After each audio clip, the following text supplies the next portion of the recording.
Amigos ouvintes da Rádio Planetária, estamos neste momento aqui no CFC Jeremias, em Espumoso, conversar aqui com a Márcia Cristina de Andrade, proprietária do CFC, para falar sobre o tema seguindo a pauta em que abordávamos há poucos minutos junto à Brigada Militar com o 2º Sargento Roberto, que é a questão justamente da regulamentação, a Resolução 996/2023 do Conselho Nacional de Trânsito, que regulamenta, a partir do início de 2026, a questão das motos, scooters e tudo mais. Há pouco pegávamos aí a opinião do sargento justamente sobre como é que vai funcionar a fiscalização por parte dos órgãos de segurança pública, e agora a gente pega aqui a palavra da Márcia para falar como é que isso vai funcionar junto com os CFCs, porque é uma nova lei, uma nova fiscalização, uma nova atualização. Márcia, para quem está nos acompanhando em casa e tem a sua scooter, tem a sua moto elétrica e está até um pouco assustado, como é que faz para andar dentro da lei? Como é que isso vai funcionar junto ao CFC? Falando especificamente, né, aqui do CFC de Espumoso. Boa tarde. Boa tarde, agradeço então por poder estar trazendo um pouco mais de informação. Não é uma lei nova ou uma resolução nova, então ela já está aí desde julho de 2023, mas enfim, com o tempo para que a gente consiga então colocar tudo em ordem e vendo o aumento, né, desses veículos junto então ao trânsito em si, foi colocada então essa resolução que tem até então dia 31 deste ano para que os proprietários, né, coloquem então regularmente, né, e também tem um CNH dependendo, enfim, cilindradas. A gente disponibiliza aqui uma tabela, também tem o link no site do Detran. Para dúvidas, a minha é um ciclomotor, o meu é uma bicicleta elétrica, onde todos os veículos que precisam de propulsão não necessitam habilitação ou se enquadrar. Então, aqui no CFC a gente tem uma tabela, quem necessita de mais informações, naquela tabela fica bem específico, imagem, documento, obrigatoriedade de CNH ou não. Então, pelo aumento que teve junto ao trânsito, o que foi decidido? E também para evitar novos sinistros, onde esse tipo de veículo não era regulamentado, se precisa de capacete, se não precisa, se precisa de CNH, aonde ele pode andar, né? Então, para isso aconteceu que a gente, ou enfim, todos o sistema do tráfego necessitou o quê? Ordenar isso aí, colocar por classes e ordenar. Então, para que, o quê? Há um sinistro de trânsito, está emplacada, conseguir o quê? Qual é o condutor, né? Esse condutor possui documentos. Então, colocar literalmente em ordem esse tipo de veículos que se integrou aí no trânsito. Até é interessante porque a gente tem acompanhado o aumento, inclusive, como tu falou, dos sinistros, dos acidentes, a meninada muito jovem pegando aí uma scooter, andando em uma via bastante movimentada, aumentou esses sinistros e até as pessoas falavam, transformar essa pauta quase que uma pauta política, o governo quer arrecadar ou alguma coisa do tipo. Mas se for comparar e acompanhar os números, a gente tem visto muito essa questão dos acidentes envolvendo, inclusive, pessoas menores de idade. Então entra essa questão de uma regulamentação. A partir de janeiro, né, como tu falou, existe uma tabela aqui, a pessoa ela consegue vir aqui e até descobrir, porque muita gente compra uma scooter, não sabe muito bem a potência, enfim, mas ela vem aqui e descobre que ela tem que fazer essa atualização. Existe a questão da carteira, né, tipo A, mas também tem uma outra regulamentação ali. Como é que faz isso? Isso vai ser feito uma autoescola, como se fosse tirar a primeira habilitação? Já tem uma ideia de como é que vai ser essa regulamentação junto ao CFC? Como essa lei não é nova, então a gente já possuía o veículo ACC, né, o ciclomotor. Após, então, ela ser optativa, como não havia procuras, então ela é optativa. A gente possui a ACC, que é especial a uma categoria de ciclomotores, motonetas, mas tem a categoria A. Uhum. A categoria A abrange também. Quem tem categoria A pode estar, então, fazendo a pilotagem do ciclomotor, né, da motoneta. Mas quem tem ACC, ele só pode dirigir essa classe. Então, ele não pode dirigir a categoria A, que é a categoria de moto. E tem aquele que não tem nenhum tipo de habilitação, né? No caso, um exemplo, quem tem categoria profissional, mesmo que tenha B, que é a partir do carro, uma profissional e queira fazer a ACC, ela é uma primeira habilitação, né? Ele vai ter que fazer, então, uma primeira habilitação ACC. E até uma dúvida que os internautas nos perguntaram muito, a partir de janeiro, porque tem muito adolescente que está pilotando essas motonetas, isso vai ser possível? Porque hoje tu vai tirar a tua habilitação, tem que ser maior de idade. Nessa questão, um adolescente poderia se regulamentar, se regularizar? Não tem essa opção? Não tem essa opção, né?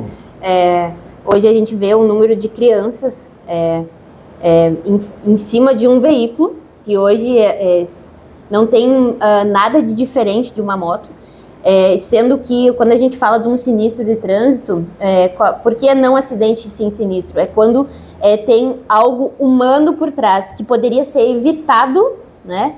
E não foi, tá? Um acidente a gente pega que não poderia ser evitado, mas um sinistro ele poderia ter sido evitado e não foi.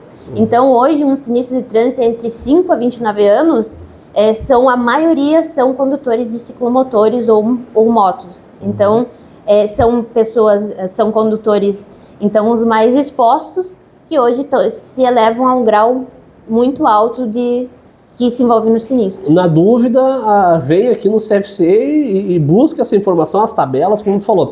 E Márcia, aproveitando aqui para a gente caminhar a nossa reta final, muito tem se falado nos últimos dias de que possivelmente não vai mais existir CFC. É isso que as pessoas têm falado, né? Ou seja, há uma desobrigação de CFC daqui a algum tempo. A gente sabe que isso aí está em trâmite, mas para explicar bem para quem está nos acompanhando, o que seria esse comentário que muita gente tem repercutido na internet?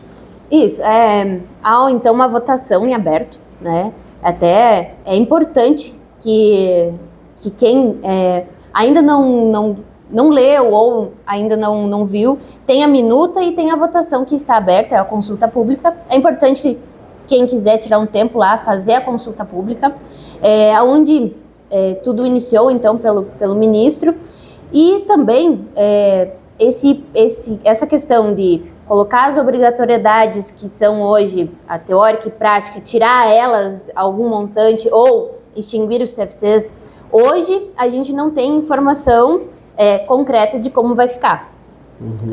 Toda a regulamentação hoje continua a mesma coisa. A consulta pública ela está aberta até dia 2 de novembro, então a partir daí, quantos dias, o que vai mudar? A gente não sabe ainda.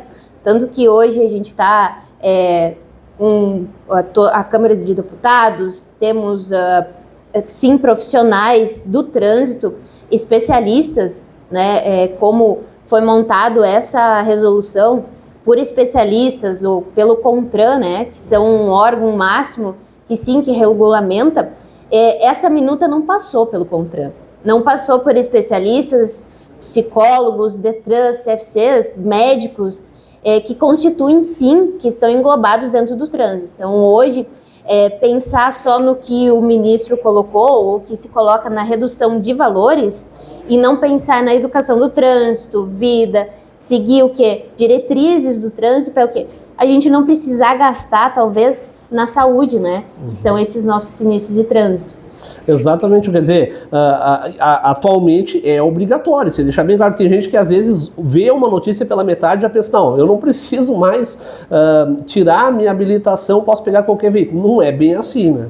Não é bem assim. E pensar assim, eu acho que tantos anos que a gente coloca a educação, a segurança no trânsito, e ainda assim a gente tem um grau grande de morte, e tirar toda uma educação, todo um cronograma que a gente tem para colocar tanto primeira habilitação, renovação e um condutor profissional lá na rua, é muito mais do que baixar só valores, né? Eu acho que ali tem um valor que não tem patamar algum, que é a vida de uma pessoa. Exatamente, isso aí é até importante, até para corroborar o que tu falou, a gente vê muitas imprudências na estrada. Somente neste fim de semana nós tivemos 10 óbitos na estrada, nas estradas tanto federais quanto estaduais, somente em sábado e domingo. Quer dizer, a habilitação não é só o fato de pegar um documento, é estar apto para conduzir um veículo e ter aquela responsabilidade pela própria vida quanto a dos outros que também estão ali expostos no trânsito no dia a dia. Quando a gente fala em centro de formação de condutores, a gente fala que a gente não está aqui somente para ensinar a dirigir. A gente tenta o mínimo que a gente tem contato, porque eu digo o mínimo porque são dias que a gente tem contato, às vezes 1 mês, 2, com esse condutor novo que vai se inserir lá no trânsito. Então, assim, a educação, né, essa educação ela vem lá da casa, passa em si, pelo colégio ali, tem então toda a parte ali do CFC, mas ela continua depois. Então assim, a gente faz paralisação, a gente faz panfletagem, a gente chama atenção, para quê? Para diminuir, para tentar o quê? Não ter 10 óbitos, né? A taxa da nossa mortalidade hoje só perde para a China, né? Então, a nossa taxa hoje de mortalidade no trânsito é muito alta. E para nós finalizar, o recado que tu manda para quem está nos acompanhando agora, justamente que já está pensando em tirar sua primeira habilitação, quer começar esse processo. Muitas pessoas falam que o custo é muito alto, mas envolve uma equipe profissional, envolve veículos, quer dizer, é um trabalho bem feitio para que o condutor esteja apto aí para pegar o seu veículo, que é um patrimônio também, né? E não acabar destruindo aquilo que sonhou tanto para conquistar.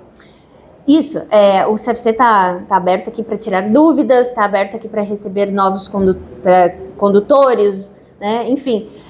E também temos uma visão que todos sim têm que ter acesso à CNH. Ela tem um valor alto, hoje o cronograma dela é um valor alto, sim, mas também temos a situação em que tudo isso tem profissionais competentes, né?